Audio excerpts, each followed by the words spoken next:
to my channel and welcome back to this journey to baby story. Coming to give you guys a quick update.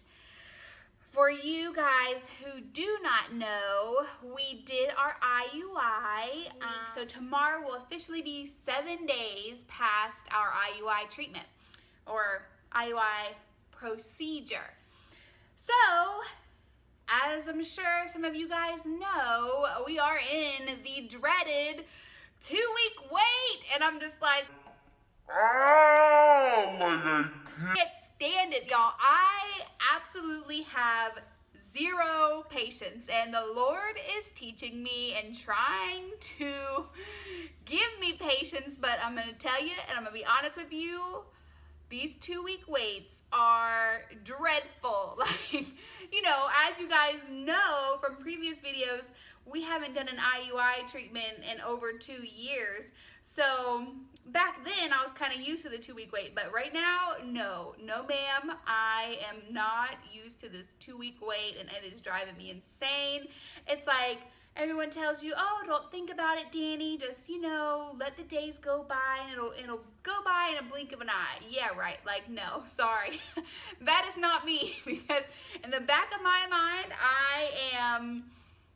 I constantly have a countdown, like, ticking away. Like, okay. And I'm praying about it, and I'm trying to ask for patience and all that good stuff, but y'all, it's hard. It's so hard. So 2-week wait. We will be officially 1 week tomorrow. So hey, I've gotten through a week, guys. I could get through another week, right? Yes, I will. And I'm just gonna throw this out there because I obviously watch a lot of you other girls and couples out there doing the IUI and doing the fertility treatments. And when you guys get to your 2-week wait, a lot of you will test, like, we'll do a pregnancy test is what I'm trying to say. Like day 8, 9, 10, 11, 12, 13, 14, and I just cannot do that because I will drive myself insane. I'm going to, that's one thing I am good at. Like, I can follow the rules. The doctor says, don't test until day 14. I'm not going to test till day 14. So our doctor, he doesn't do a blood test on day 14. He just has us do a home pregnancy test and then goes from there. So if it's positive, then I would go in for the actual blood work to confirm that I am actually pregnant. So, you know, I was talking to the nurse the other day on the phone, and she said the HCG trigger shot can stay in your system anywhere from 9 to 14 days. The nurse actually said, she's like, honestly, Danny, you could test on day 10, and I'm pretty sure you would know. But y'all, I just can't do it. I have to wait. I have to wait the 14 days. So I know for a fact there's no trigger shot in my body anywhere, and if it's HCG, then it's pregnancy HCG. Yeah. So, but as a side note, I do want to tell you guys something that absolutely crazy happened, and what happened was Sunday, the day after our IUI procedure. Saturday was the procedure, so we're talking about Sunday, the very next day. So that morning, I started to get severe, sharp pains. Like agonizing pains that would completely take your breath away. And the pain was, TMI guys, but the pain was literally right under my breast. Like right, like here is where all the pain was. It kind of started like really in like the middle of my breast, and then it kind of like spread, you know, from side to side. So it wasn't lower abdomen pain. So I wasn't worried that the pain was caused from the procedure. This was a different kind of pain.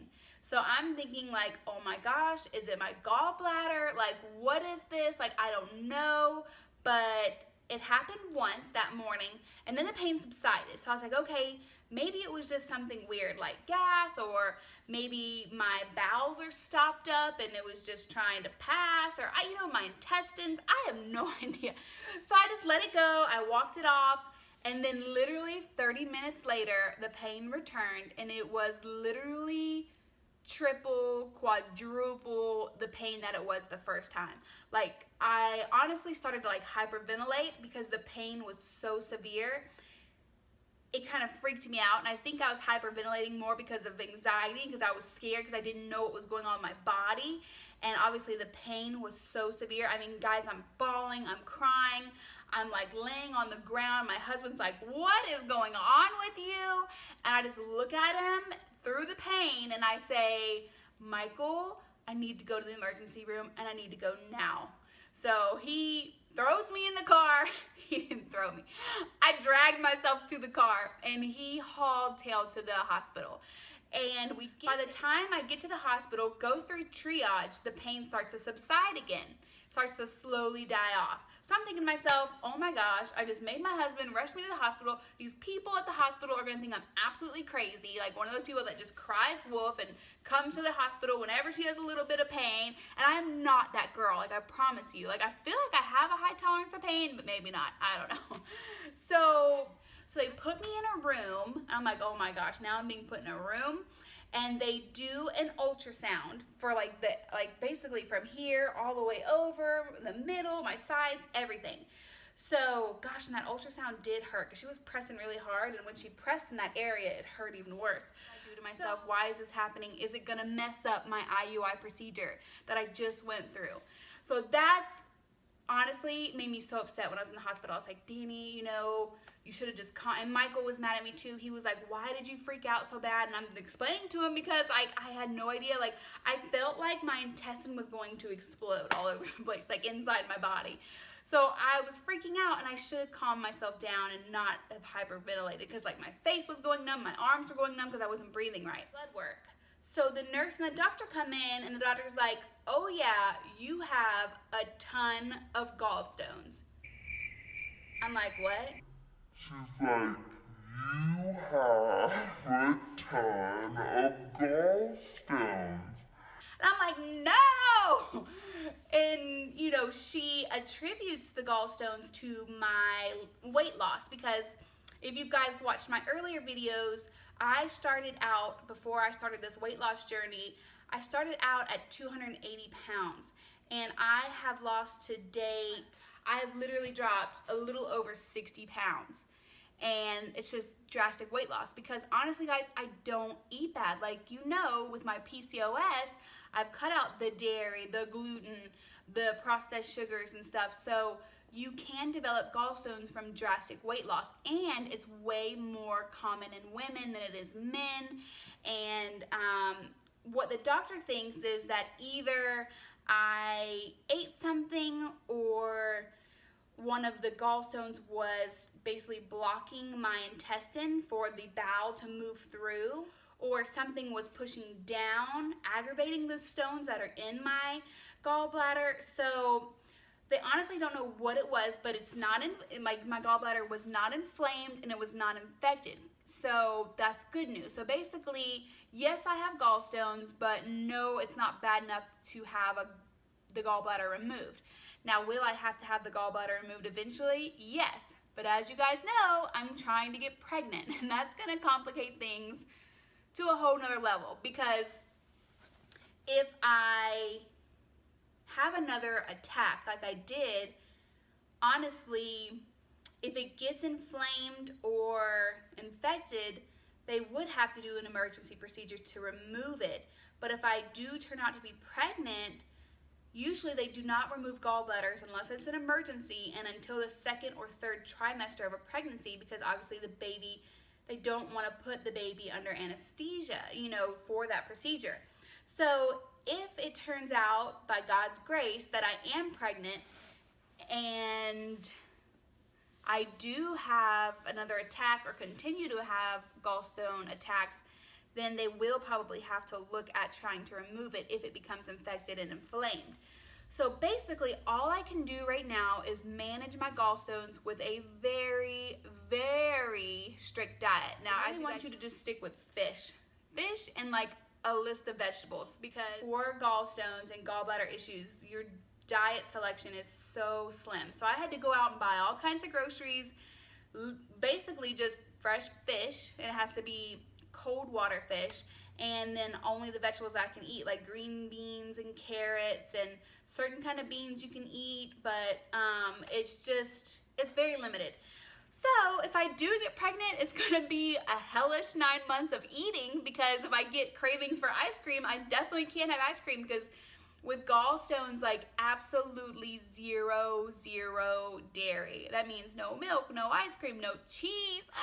Y'all, it's gonna be tough, but I will do anything to protect myself and my future baby. Hopefully my future baby. So if it turns out that I'm pregnant and I have to continue this gallstone diet for 9 months and plus on, then I will absolutely do it, because I will do anything and everything that I can do to have a baby. Oh my gosh, I'm getting emotional. So, you know, we'll just see how it goes. So, real quick, let's talk about pregnancy symptoms. Now, I am a little crazy, and I literally stay up all night watching YouTube videos of other women who post on, you know, pre-pregnancy test symptoms. So these are symptoms like, you know, day 9, 10, and 11, and 12, and 13, and then up until 14. So any kind of signs that these girls say that they have, I'm like, okay, do I have that? Or, no, I don't have that symptom, and why don't I have that symptom? You know, you start comparing yourself, and I'm going to tell you this, if you're going through a journey similar to mine, do not compare yourself to other people. Don't be like me, because it's just gonna drive you insane. And I know not to do this kind of stuff, but I still do it anyway. So now, honestly, I'm gonna tell you, up until today, I have literally, well, that's not completely true. Maybe 2 days ago is when one symptom started to occur, but I don't even know this is a symptom, y'all. So don't judge me. This could just be my psychosis, like talking. But so today I actually had a couple symptoms. So since Tuesday of this week, I have been waking up so early, like completely just like 2 in the morning, 3 in the morning, 5 in the morning, you know, just waking up and literally cannot go back to sleep. Like, it is crazy. And I never do that. Like, so I did hear another girl say that that was one of her symptoms. Like, she was just very restless when she was sleeping. So I'm like, well, that's me too. Not jumping to the conclusions, not saying that I am pregnant because of that. Maybe I'm just stressed out or anxious because of this 14-day wait. Who knows? But then today, I, for the first time, felt cramping. So I started to have a little bit of cramps, and they literally only lasted maybe 5 minutes, if that, and then they were gone. So I'm like, was that implantation cramping? You know, your mind just jumps to like the first thing you can think of, and that's obviously implantation. Like, did the egg just implant? Is that why I'm feeling cramping? You know, so because up until this point I have felt no cramping, nothing. Now, as far as being tired, because I know that is a very big symptom for most women, they start to feel really drowsy and really tired. And honestly, this is gonna be so random, but I have had actually more energy, even with waking up in the middle of the night and not being able to go back to sleep for like an hour. I still am super energized, and I have no idea why. It's like, honestly, the complete opposite of what most every other woman says, that they're just tired and drowsy, and I'm just like, no, I'm excited, and I'm hyper, and I'm pumped up, you know? So my energy level is like totally high for some reason. I don't know why. And then, so the other symptom that kind of started today, and it's been like really intense, is a lot of gas. Now, I don't think it's bloating. Well, maybe there has been a little bloating, but like just random gas. Like, no, you need to use the restroom. It's just like air, like all the time. And I'm like, this is kind of weird. Like, I know that's TMI, but hey, I'm sharing possible symptoms. So that could be one. I don't know, guys. I have no idea if these are symptoms or if this is just my body. Obviously, I want to be hopeful and think that they are symptoms, and I want to be hopeful that yes, that cramping today was implantation of the egg into my uterine wall. Of course, those are all the things that are going through my mind. And I'm trying so hard not to get my hopes up, because obviously I want this so bad. And I just have felt so positive throughout this whole IUI number 4. Way more positive than I've ever felt throughout the past, 3/4 attempts that we had a couple years ago. And, yeah, I'm just super duper optimistic, but I also understand that Nothing is set in stone, that this is in God's hands, not mine.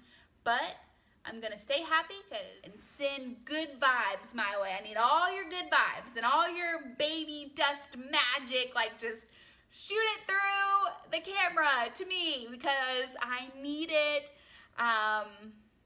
Yeah, so I will see you guys later. And I can't wait. And I'm so excited. So here we go. Next step to our journey to baby. We will see what happens. If you have not subscribed to my channel, please do so. You can follow me on Twitter, on Instagram, but I would love for you to follow me on this journey and subscribe to my channel. So please do so if you haven't. Thank you so much for being so supportive and for joining me, okay? So I'll see you guys next time. Bye.